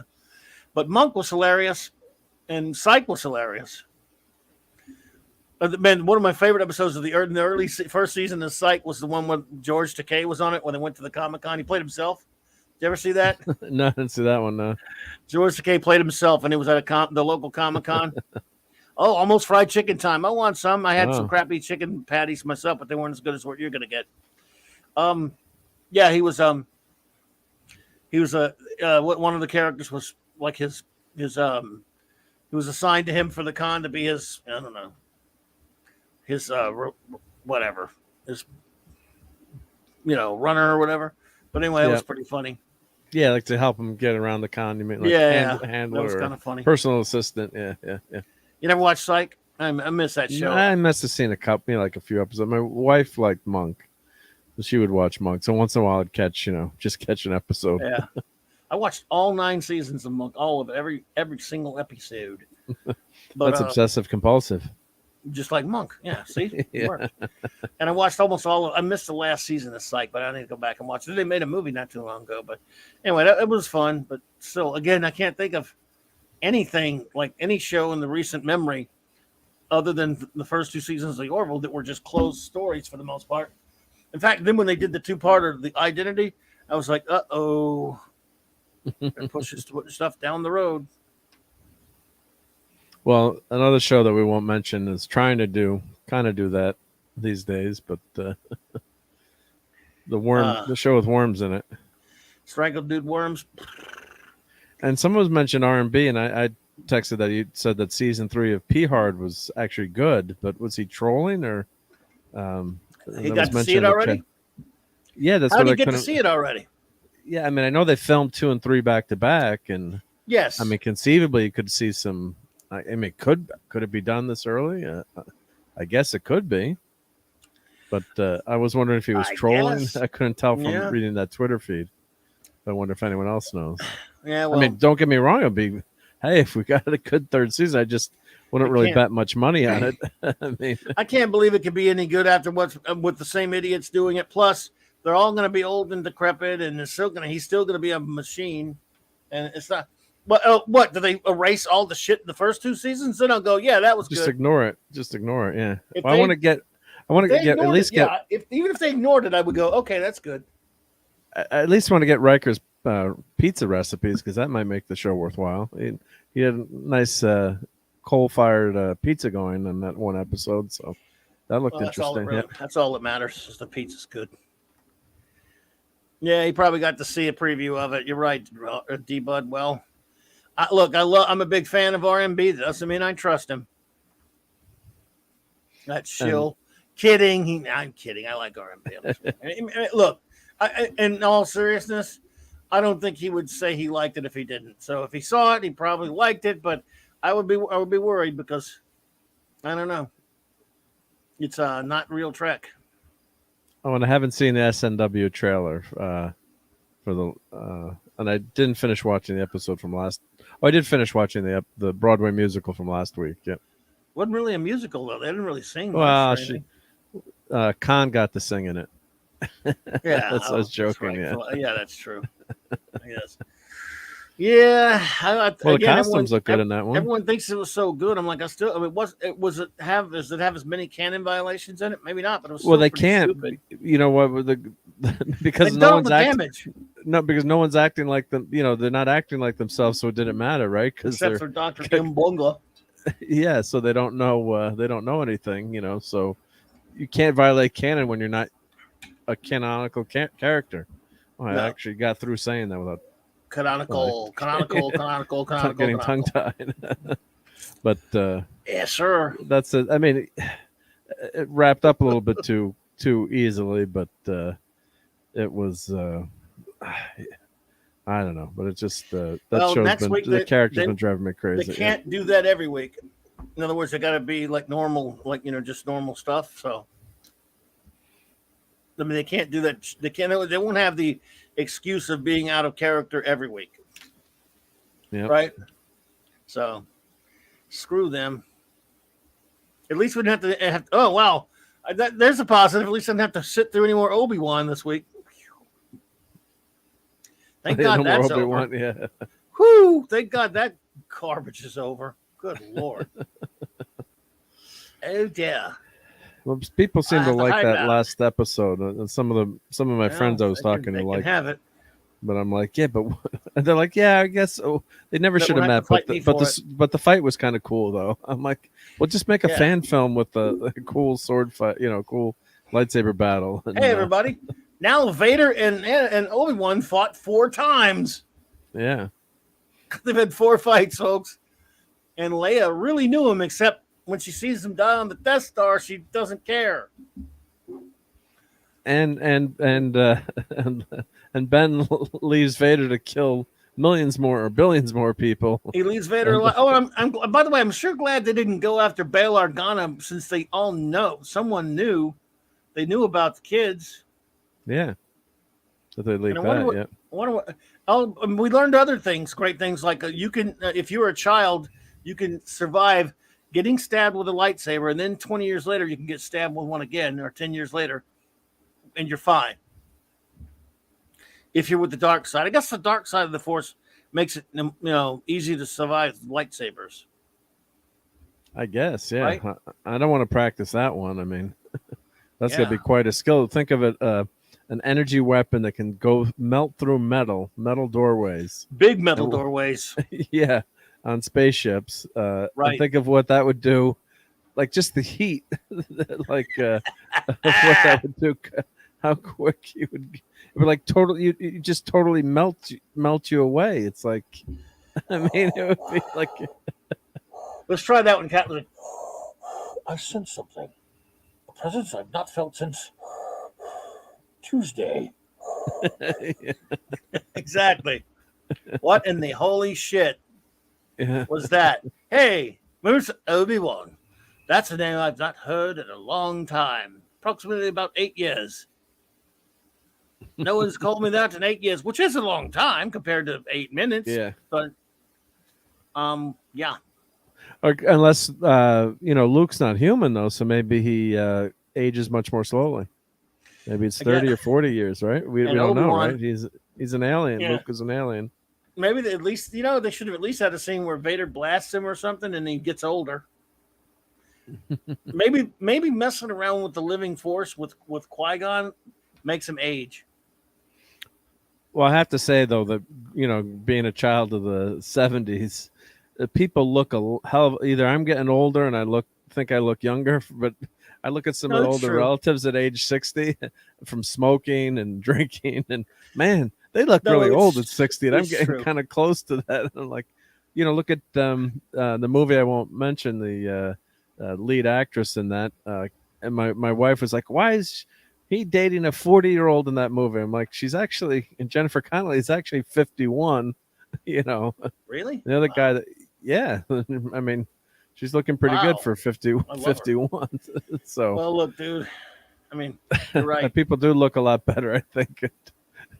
The last 20 years, I think people exercise and eat better, and this cosmetic surgery and stuff. So William Hartnell was like 55 or something when he first took on the role of the first Doctor, and he looks ancient in that. He looked, I mean, by today's standards, he would look 70 or 80. Yeah, almost.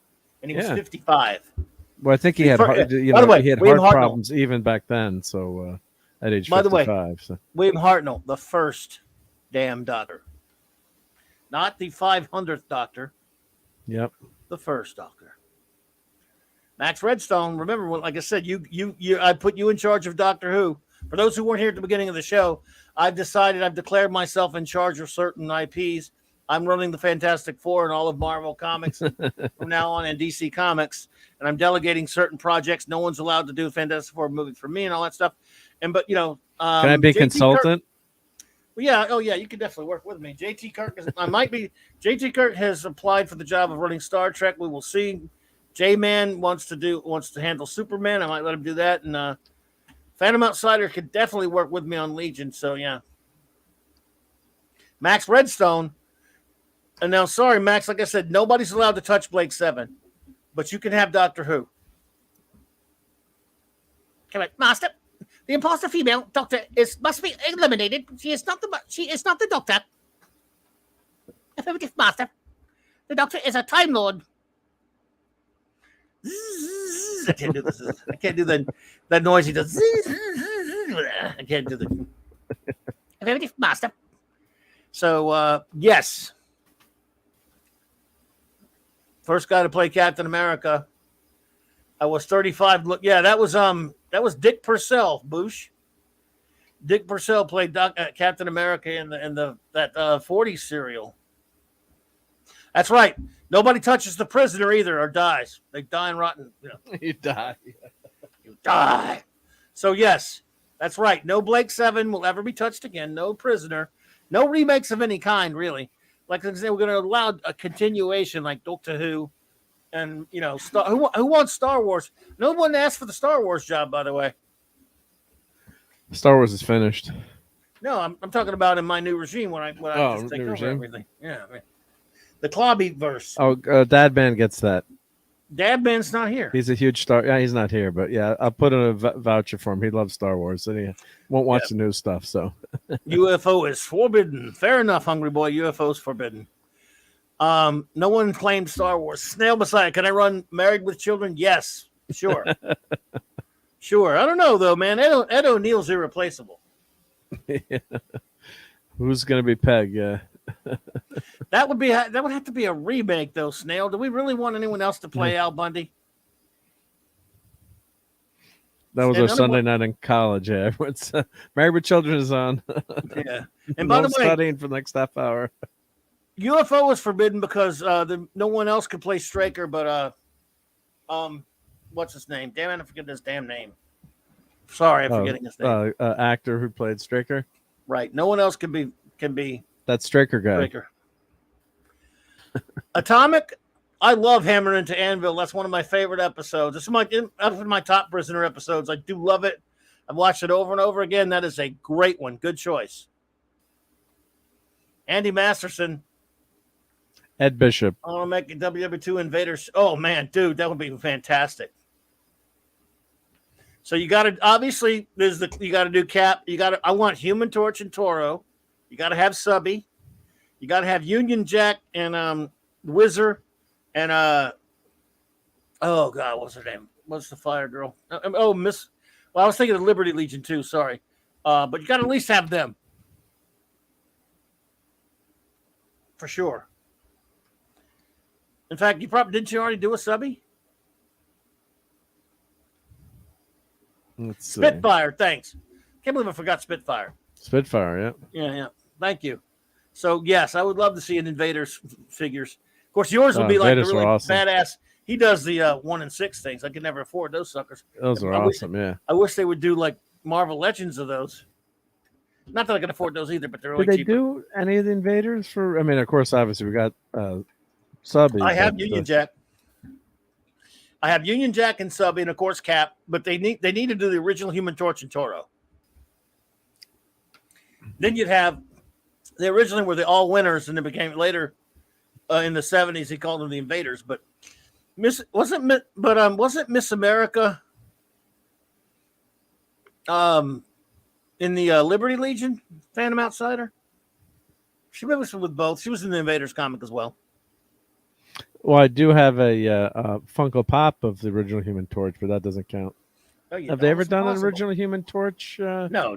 They didn't do it. Seriously, you said that a Funko of the original Human Torch? Yes, I got it because I bought the collector's way. I bought a collector's box. You have those collector boxes. I got the Fantastic Four. You sub to them. Yeah, and but get why them. would they do the original Human Torch? I don't know why they would do that, but they had the original Human Torch. And it was in one of those boxes, or maybe it was an Avenger. What the heck did I get? How did I get it? But it was and all he does is just it doesn't have eyes. It's like it's the same pop as the She was married to the Wizard. Remember when they thought the Wizard was Wanda's father for a while there? Rob Altus, what's up, dude? Hey, Rob. Oh, not feeling well. I'm sorry. Hope you feel better, Rob. Get better, my friend. Eric K says I will also put Clobby in charge of Squirrel Girl and Miss Marvel. Oh, I'll be in charge. I just won't do anything with him. But wait, I own it. Thank you, Eric. By the way, I own the first appearance of Squirrel Girl, and I was hoping that she would go way up in value so I could sell that book. So, if you could do that movie for me, just so I could make some money off of that one. God, I'll try. Wagner, all right, dude. Look, RM has got to go. Number one, love you. See you soon. We'll see you tomorrow night. Have a wonderful. Remember, tomorrow night, an hour later than usual. The clubhouse will be an hour later than usual because of Iconicon. So thank you so much, number one, for being here. Love you. Enjoy your fried chicken. Are you cooking your fried chicken or are you having it delivered, Raquel? I don't. I wonder if she's got one of those deep fryers or is she probably cooked it. Air frying the fried chicken. I wonder if the air fried chickens taste any good. That's right, Phantom Outsider. We tried it. I think. Anyway, they pushed back the Invaders Omnibus into September. Now, Wagner, I have to have a serious. Now that Hungry Boy's here, I'm gonna get in trouble for this. We have to have a serious conversation about the Invaders here. Okay, I want to get your at Wagner. That I gotta know, man. I got to know. Do you like Frank Robbins' art? I'm not talking about his old stuff. I'm talking about his when in the 70s. I realized he was very old. I didn't know that when I was a kid. And look, I would buy it if I could afford it. I would buy an Invaders Omnibus anyway. But Jesus Christ, man. Do you like Frank Robbins' art? Now, there's no right or wrong answer. I mean, it's cool if you do, of course. Obviously, it's none of my business. But man, I didn't like him. Oh, Jesus Christ. Very hit or miss. I got you. I don't know if you're familiar with Frank Robbins' art there, Marco, but Andy Masterson, no. I'm trying to Yeah, remember. What did he the stories primarily were draw? good. Invaders, you want to see some of Invaders. Yeah, show some. Yep. it? Okay. I have some of those I don't want to be comics. mean But to him, though, but let's look at some Frank Robbins Invaders art. So you can, I mean, good Lord. Look, don't get me wrong. I still don't, I hate new stuff more.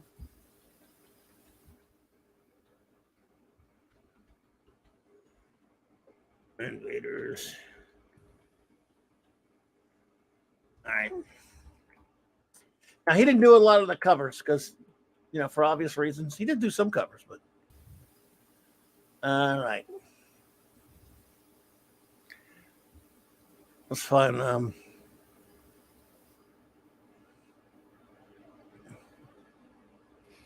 Jesus Christ. Okay. I'm just having fun. I'm not gonna be mean to him. Let's see here. What the hell's wrong with you? Confuser. Personal Damn. confuser. Shitty mouse. Computer. It's probably my computer. Come on, man. What's wrong with you? Hello, computer. Larry. I got no control. All right.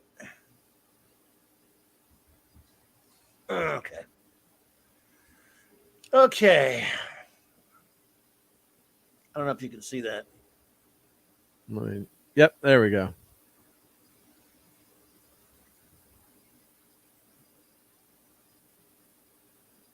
I think I might have that issue on the second to top column, second from right, second from left. Yeah. So I don't know. It's not terrible art. Bro, you're really not looking at it close up, are you? Probably not. Let me go. I mean, that might be a better page. Also, Clobberin channel is in her Uncle Chuck. Do you really blame Springer, though? I mean, Hungry Boy, I realize what you're saying because Springer inked him, I guess. Frank Springer didn't always ink him, though, did he? He did ink him a lot on here. Let me see.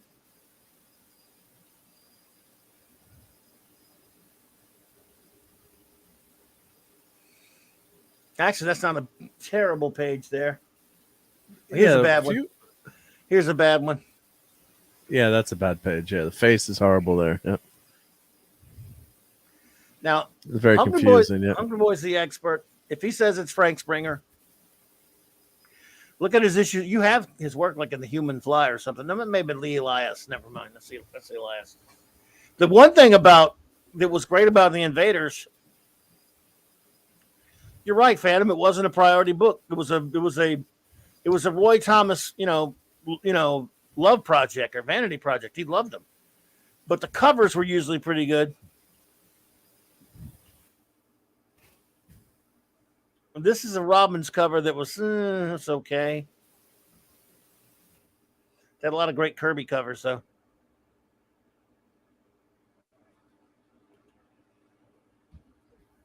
Yeah, Baron Blood.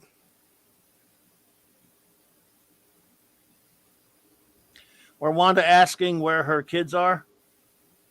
What about that? Atomic Lich.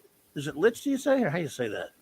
It's a lich. It's a character from D&D. It's an undead creature. Okay. One of the scariest things there. But you say it like say it like there's a T in there, so like lich.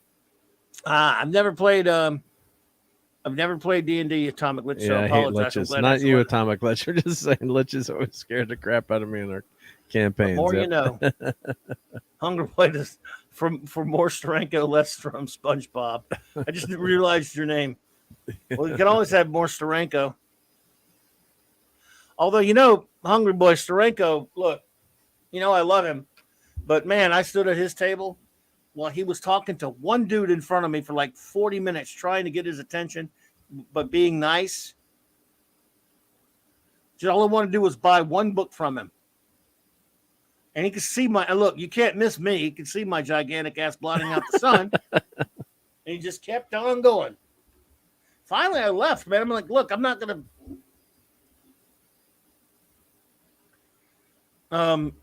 to be rude. So I'm just going to sit here and wait. But after 20, 30 minutes, and he, he's talking to one guy. Were people online, or was it just you? No, it was just me. I mean, it was at Dragon Con, and nobody was really behind me for a while. Well, I guess there used to be people, but everyone left after they would go online. One or two people may have kind of walked up to the table, and you stand there, you be polite, say, hey, excuse me, what am I? It's Jim Sareko. I'm not going, hey, listen, jerk, I want to buy your book, but I want to talk to him as well. But you know what? I could have been happy just to get the signatures that thank you. And no one was there. Usually they have someone helping, or sometimes with some of the artists, or no, or like there's someone in the booth, or like. Maybe the guy was friendly with him. I don't know, but he could have said, he could have. He just. I mean, he looked right at me. I could tell he could see me. You couldn't miss me. You couldn't miss me if I'm standing 20 feet from you. So it was just a dude, and I was like, man, that really. I mean, I was bummed out. I couldn't have much money to spend, but I was gonna buy, and that was many years ago. A buddy of mine saw him at a con yesterday or this past weekend, and he said, it's something like $50 for an autograph or something. In addition to, like, if you buy a $20 book from him, you got to pay another like $50 to get his freaking autograph. Well, gas is expensive these days, so no, I know. Yeah, I hear you. Screw that. Yeah, God, the cost. Yeah, I mean, I don't mind getting. Obviously, these guys most of them didn't make a lot of money, so it's time to recoup some of that. But that's it gets awfully steep after a while. Yeah, you can blame Vince Coletta for this one, though, Hungry Boy. So I'm seeing Kirby did a bunch of covers in the early days. Oh, Kirby did a bunch of Invaders covers. Yeah. Oh, hell yeah. Starting with number 3. Well, number 2, I don't know if he did, but 3 is a Kirby cover. 3 up with Coletta as the inker. Oops, yeah. Then Frank Springer, Alan Kupperberg was the artist. Yep. Yeah. Didn't Roy Alan Thomas pass away? did some. I'm not sure. I don't want to. I know Paul's still around, but I believe Alan not. Kupperberg's no longer with us. Well, I don't believe that. A buddy of mine I was talking to about comics the other day, he said he's been passed a while. So I'm. Crud, yeah, 2015. Yep. Yeah. But Paul's still with us, right? Yeah. Getting close, boy. We're getting close. Well, everyone, I guess we'll start saying our goodbyes so we can be ready to get out of here when the time comes, because I got to later tonight, I believe around 1 p.m. Eastern, or was it 1 p.m.? Oh, I can't even keep track. Around 12:15 Central, 1 p.m. Eastern, I guess. I will be a guest on Mr. Nerdporeal Lifeforms channel with a reaction to tonight's episode of the Orville. But more importantly, tomorrow night, Iconicon 2022, which is well underway, folks. By the way, please, if you want to see some great panels, they had a big day today of great panels, and they will with our retro blasting friends, and they will have a whole bunch more tomorrow. And I got to watch that panel on House, the movie. I love that movie. Oh yeah, they had that today with the Greatest American Hero. Yeah, I got to watch. I watched some of the panels today, but I got to catch up. That's right. He's in that, and there's that link to that schedule for the rest. It'll be going through Sunday. Tons and tons of panels tomorrow night at 9 p.m. Eastern. I will be joined by the great retro blasting master himself, Mr. Michael French. Also, Endless Bullets podcast, Matt Swafford, and Jeff Barker from Chasing 80s Toys. We will talk about toy comics. That's comics that are based on toys. Andy, oh, dude, you have to come hang with me one of these nights, man, on Wednesday night when you got a chance, buddy. It's good to see Andy Masterson. You can show some of your stuff. We'd love to have you on, man. I'd love to have you join us. And so that's tomorrow night. And then after that, a special edition of the Clobby's Clubhouse an hour later than usual. That will be 10 p.m. Central Time. So 11 Eastern. I know it's all confusing. But yeah, and any shows you missed, there's a playlist that Retro Blasting has on his channel. So because I think the schedule, once the show has appeared, that's not on the schedule anymore, but you can go to their playlist for Iconicon. And even right. 2021 is still up too. So if you missed anything from 2021, you can go go watch that too. Yeah. Last year I did a panel for them for the 2021 Iconicon. A panel called Comic Shops of the 80s, which I really enjoyed. Had a lot of fun doing that. And I want to thank you all for being here with us tonight. There's also a link in my description below to the playlist of the 2021 Iconicon panels, which were all amazing. So looking forward to that. I know that they have, like I said, they're going to have panels going on all day tomorrow. It's fantastic. They had a bunch of them today, a bunch of them all week. I'm not sure when that Star Trek Motion Picture one's coming on. Maybe like, I don't know if that's what day that is. I'll have to check, but it's going to be amazing. Looking forward to that one. Yep.